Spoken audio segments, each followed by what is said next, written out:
We are live. Mics are hot. It's Friday, June 9th. Game 4, NBA Finals. Denver at Miami, part due. Joe Ranieri is trying to sneak into the arena as we speak. That rhymes. So I'm Steve Merrill, filling in for Joe here on the Game 4 version. I'm joined by two of the best at WagerTalk.com, the prop master, Andy Lang, and also Brian Power. And Brian, you caught a break. You got the nice host today for Friday's Game 4. And of course, don't forget Andy is the prop master. We're talking NBA, but he's got motorsports as well. All the other sports you can find at wagertalk.com. And Andy, let's start off with what you got going this weekend. Maybe a little NASCAR, a little Formula One. What else you got? Oh man, I wish there was Formula One, but no, we got to wait till next weekend. Formula One, just a little bit across every sport. Been running hot in MLB, running hot in lacrosse. We've got UFC tomorrow night, so a little bit of everything. Every Friday we do a 3-day pass. Use a promo code Andy3 ANDY3. Get you 3 days for $39. We do this every Friday. Last weekend we brought in 27 units over the weekend, so again, not promising that. I don't even think we have enough bets to get to 27 units over this weekend. So, but we're looking forward to a really good one. I was really excited about lacrosse last weekend, 3-0, the very first week for the Premier Lacrosse League 2023 season. So we brought that in. We got 4 plays up for there. So looking forward to another big weekend, and it's the best way to really take advantage of us on the weekend. We have golf, we have NASCAR, just a little bit of everything to build the bankrolls. Yeah, all those sports that a lot of us aren't covering. Andy Lang dives into. It's diversification nation, right? So it's a great reason to get multiple cappers, including Andy Lang. And I'm going to keep rhyming here. Dan the man, Dan Alexander doing lacrosse also. So I love the lacrosse. You guys have been tearing it up from what I've heard over there at wagertalk.com. So I know it's slowing down. We only got a few NBA games left, a few NHL games left. We have baseball on a daily basis. Of course, Brian Power and myself, Steve Merrill, we do baseball on a daily basis, but a lot of other sports to make money this summer as we're only a few months away, really just about 2 months away from football in August. It's pretty crazy to say. And Brian, I know you do multiple sports as well, a little soccer mixed in also. What else you got going on this weekend in Wager Talk? Yeah, first of all, I just want to say, Steve, you are, of course, a man of many hats, but not a Miami Heat hat. Very pleased to see you there in the host chair on a Friday afternoon. And yeah, we got a lot of stuff going on this weekend. Obviously, NBA Finals we're about to get into here just momentarily. Major League Baseball every day. I will have a UFC play up by this evening. And of course, it is the final weekend of soccer as the Champions League goes down tomorrow afternoon. My Champions League play, 4% best bet has been locked and loaded for over a week now at this point. We'll probably have some plays on the lower divisions as well as the promotional playoffs take place on Sunday. But it's been great. 3-0 in the NBA Finals so far. Hit the big 5% in Game 3 on the first half under. MLB continues to roll. Number 1 since October there in all units, up 63.6 units. So feeling good, Steve. Can't complain. Won 6 of 8 days in June overall and ready to go. It's a great time of the year. It's quiet time, the summer months, but money-making time. And we have a great summer special still at wagertalk.com where you can buy basically 2 weeks and get another 2+ weeks for free. You know, normally it's $99 for 7 days, so 14 days would be $198.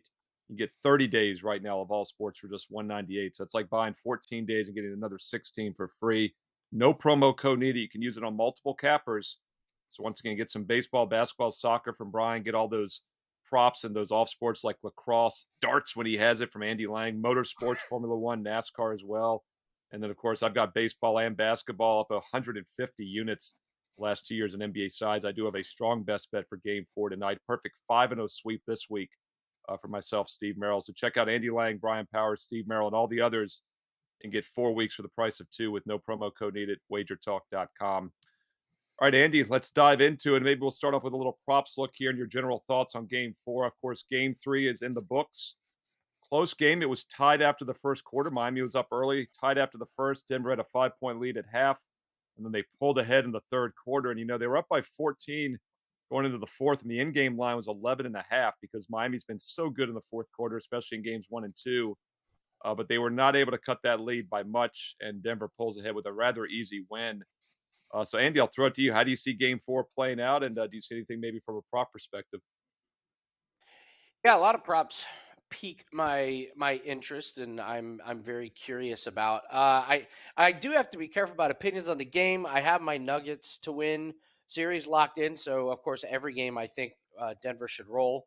I think they should win by 40 every game. I'm disappointed if it's close. And if Miami wins, how dare they try?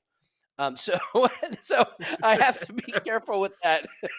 But no, if I'm being honest, I actually thought the biggest adjustment that Denver made was they pressured the 3-point shooters. They did not allow very many wide open looks, and I thought that made a big difference. There was a lot of off balance 3-point shots, and you saw the percentage go way down. And I thought that Denver just said, if you guys can get into the lane, we'll give you those short 2-pointers. We'll let Bam shoot 25 times a game, but we're just not going to let Struess and Vincent and those guys just torch us from the outside on wide open looks. So I would expect that to be, I expect to see that a little bit more. And I think the popular under prop in this game is Michael Porter. Everyone has soured on Michael Porter, and more of it, I think, is defensive. I thought that's why his minutes went down. He could not get those switches. He could not figure out how to get outside on those 3-point shooters. And in steps Bruce Brown and has 27 minutes and 29 minutes last 2 games. And I really like him over his blocks and steals. The combination prop is 1.5. This is a guy that had 3 blocks last game, and he had 2 steals the game before that. And if Denver is going to stick with Bruce Brown getting 27 or 29 minutes, I think he's going to get there. Miami can turn the ball over a lot. Bam is sloppy with the ball. Jimmy Butler can be sloppy with the ball. So first and foremost, I'm going to go to that a little bit obscure prop. The other one that I like is, I don't know, I love Brian's opinion on this, and Steve, yours as well. I know Jimmy Butler had 28 points. I just don't think he looks 100%. I really look at his rebounds and assist total. Yeah, I think he only had 6 total. To me, that screams there's just not a lot of effort on kind of those loose balls and some of those other ones. So his PRA has gone under, and I think the books have it a little bit too high again. So I would look at Jimmy Butler under. And as far as other props, I mean, listen, okay, Jamal Murray over his points because he's going to be shooting a lot. I think those are a little bit square plays, but I would be very cautious to play Michael Porter Jr. under his totals. I see that floating around Twitter all day. And I'm nervous because the books have made such a huge adjustment on that number. I believe his points, rebounds, and assists is only 17.5. This is a guy that's tall. He can rebound. This is a guy that shot 16% from threes in this series. I don't expect that to continue. So even though Porter may be getting lost on defense, I would not be surprised in the slightest if the next game or two we have a big Michael Porter Jr. 3-pointer explosion. So that will not be making my card, but I do like the Bruce Brown blocks and steals, and I like the Jimmy Butler under.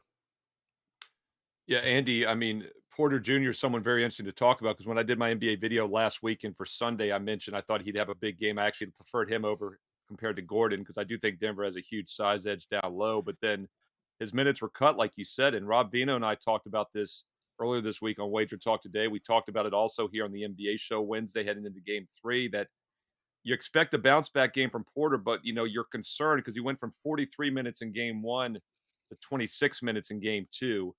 And then he did not get the minutes again in game 3.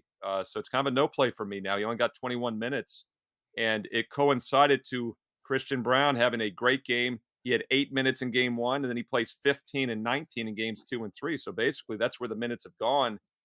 And after going 10 for 11 from the field in those 2 games with 21 points, it's hard not to imagine Brown getting a lot of minutes again. So I think just from a minutes perspective, Brown over, Porter under might make sense. But like you said, Porter had a lot of upside. His numbers really been cut by several points and baskets. So yeah, Brian, I'll get your thoughts on that. I agree, by the way, Andy, with the Butler props. I think Adebayo is going to continue to be an overplay every game because I think, Brian, I'll mention it to you that they have to stop the 3 and they know it. Take note, Boston Celtics coaching staff. That's what you do against an inferior team. Yeah.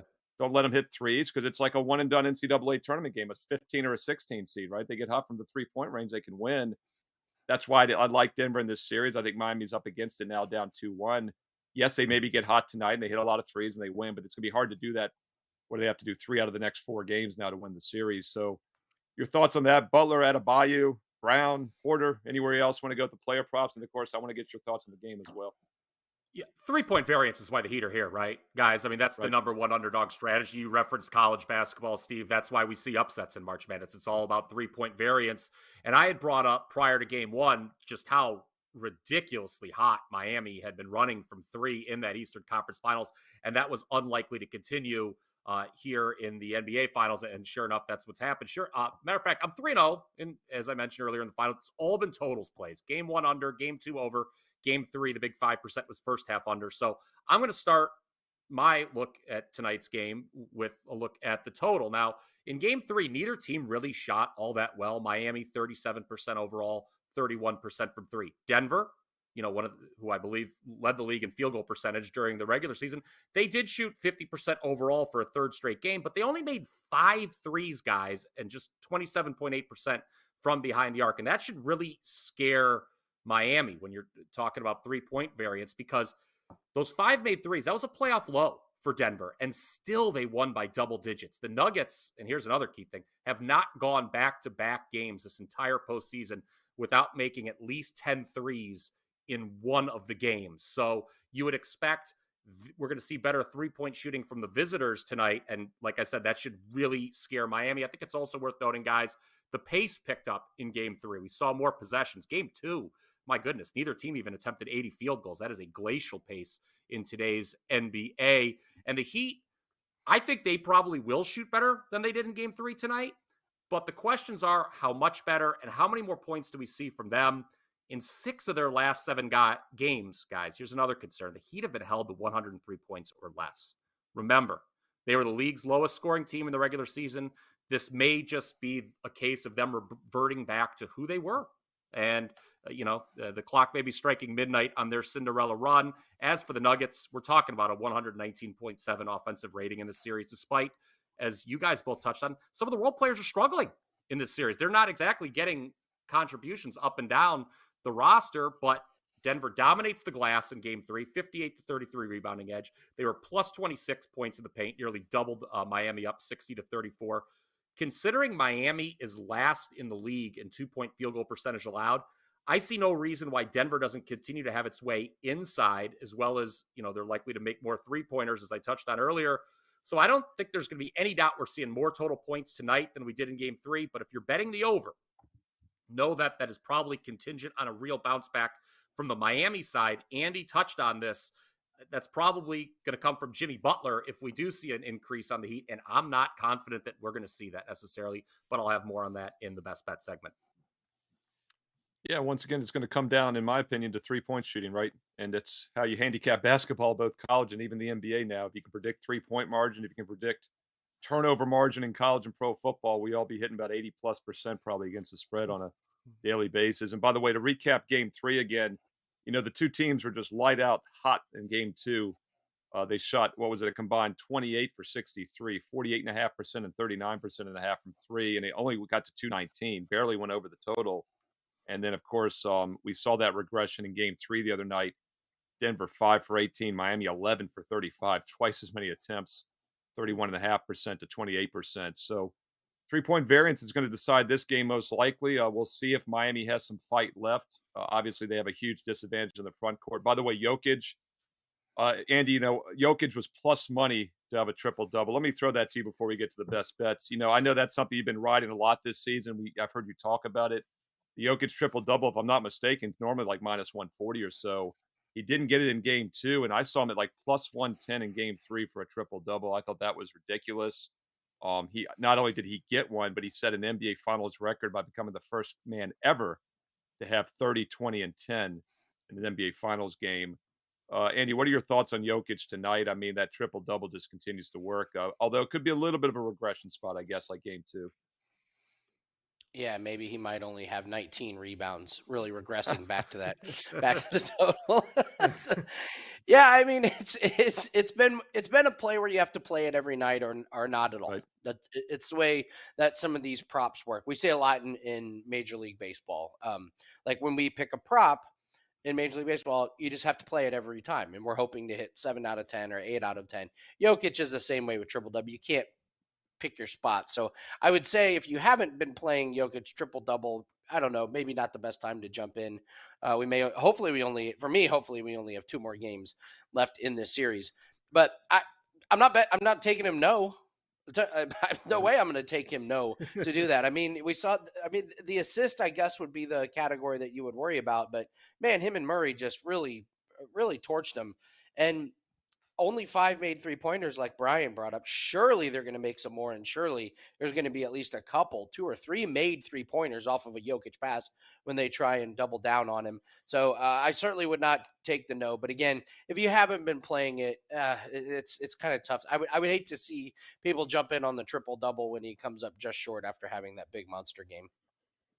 Right, and once again, he had a triple-double in game 1, and he barely got there with a late 10th rebound in the 4th quarter. He had 9, I believe, going into the 4th, but they were up by 21, of course. They kinda took their foot off the gas. They really ran the shot clock down almost every possession, and then he got there, obviously, in game 3 after not getting there in game 2. Brian, before we get to the best bets, let me talk a little more player prop stuff with you.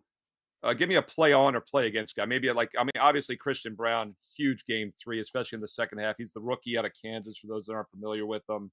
Was on the Jayhawks national title team last year. Was I think like the 21st pick, late first round. We talked about. Looks like he's maybe taking Porter's minutes.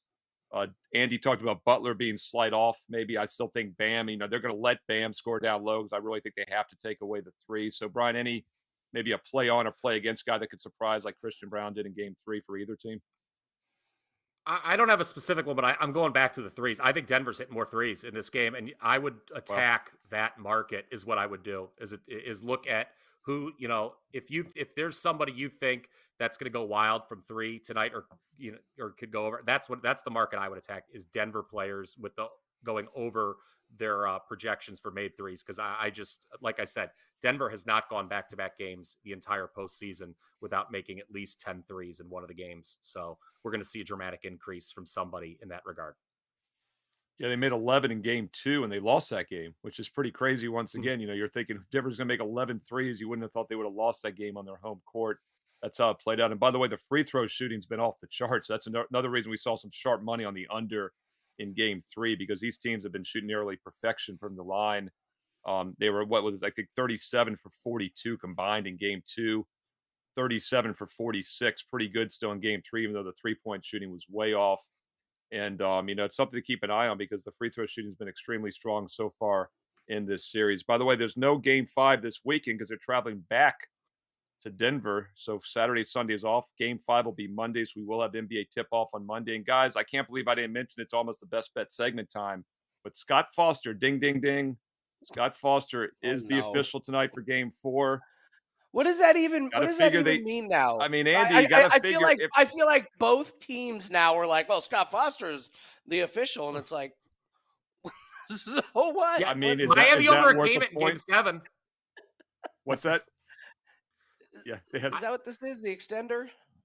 Well, I mean, you got to figure they want Miami. Just said Miami. Right? Yeah, well, yeah, but Miami overcame it because remember there was that horrible trend with him and oh God, who was brother? Like, everyone's like, oh, it's over. The sky's falling for Miami, but then they overcame the referee trend there. So I don't know. Yeah, I think Miami's in trouble because they're the worst team. I mean, the leagues probably would like more than a 5-game series because if Miami loses tonight, Denver's going to be at least an 8.5 point favorite in game. They got about a 75% chance of winning game 5 on Monday. So yeah, if he's the extender, tongue in cheek, you would think it's going to be the Miami Heat getting some calls tonight. That might open up some more threes for Denver, though, Brian. It might work in your favor because Miami might get more from the line tonight. So we'll see. And by the way, keep in mind the Miami Heat set an NBA finals record with only 2 free throw attempts in game 1. And then obviously things equaled out a little bit after that. They got to the line 20 times in game 2, 19 in game 3. But Denver has been to the line more in all 3 games by a margin of plus 18, plus 2, and plus 8. So if Miami has the free throw edge tonight, it's going to be pretty remarkable. And that might be another feather in the cap for the Scott Foster conspiracy theories, which I'm really starting to buy into, guys. It's fun, but I'm almost starting to believe it. Andy, with that said, let's put a minute on the shot clock. A minute 5 if you're Scott Foster, but Andy only gets a minute, and he's going to give us a best bet. Someone hinted on this one earlier, Andy, but give us a player prop here, a best bet, and let us know what you got this weekend at WagerTalk.com.